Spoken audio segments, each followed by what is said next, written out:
Distinguished guests, welcome to the White House. It's going to be a joyous occasion because we're honoring two really good friends. We wish you a warm welcome. We thank the Howards for making a long journey, and thanks for spending so much time with us here in the States. Our partnership is broad and it's deep. Australia and America are working together to expand trade and to counter threats of nuclear proliferation, to make the latest energy technologies available to all nations.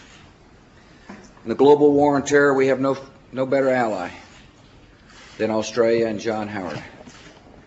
And in the spread of freedom to create lasting peace, we have no better friend than Australia and John Howard. Mr. Prime Minister, we value your courage, and your faithfulness and your strength, and I value your friendship. Laura and I have cherished every visit with you and Jeanette. We really appreciated the chance to plant those trees yesterday at the Australian Embassy. We wanted to bring a Texas tree up, but they don't grow too well here in Washington. But I know those trees are going to grow strong and sturdy, just like our friendship has grown strong and sturdy.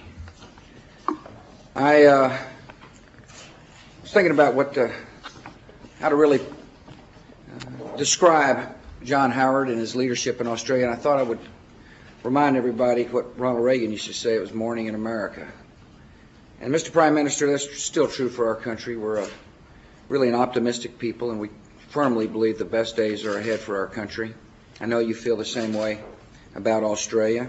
It's also comforting to know that on the other side of the world it's already morning in Australia.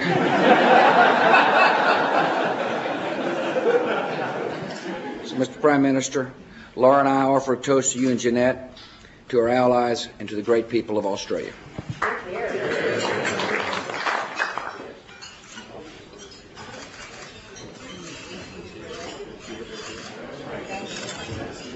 Mr. President and Mrs. Bush, ladies and gentlemen, for the Australians present, can I say to you and your charming wife, we are greatly honoured by the wonderful courtesy and hospitality that you've extended to us, not only tonight but in the days before on this visit of ours to Washington. You've spoken of the friendship between our two countries. It is a friendship rooted not only in history, but it's a friendship and partnership rooted very firmly in common values. I share your sense of optimism, Mr. President, about the future. The world will need America just as much in the future as the world has needed America in the past, and as the world needs America at the present.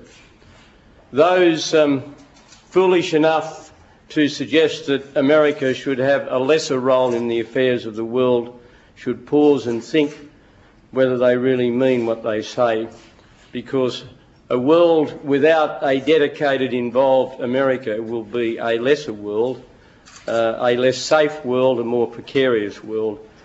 And if I have a single message for the people of your great country, and that is the world continues to need America, and the world will be a better place for the involvement and the commitment of the people of the United States of America in the years that lie ahead.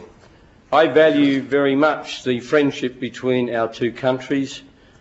I value very much the personal friendship I have with you, Mr. President.